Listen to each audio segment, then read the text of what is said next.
Just had a nice splash, facial splash here. Amazing. Jai Balaji. Oh, lovely. This water is so energetic as I drink. Pure. I mean, tasting water for the first time, it looks like. What's happening to the humanity?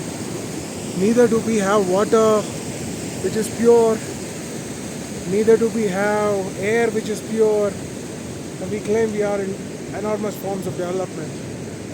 Somewhere sustainable form of living has to be encouraged, and I feel the next business model is going to be built around that. More people who are rich will not choose a star hotel until and unless it is eco-friendly. It's going to be a very, very progressive thought process and a great business model in the future. Jai Balaji. Good day everybody, have a very, very wonderful time. This is Karthik Bhuvanam. I'm a leadership coach, author and travel explorer, and I will continue to enjoy my wonderful drive. Have a great day.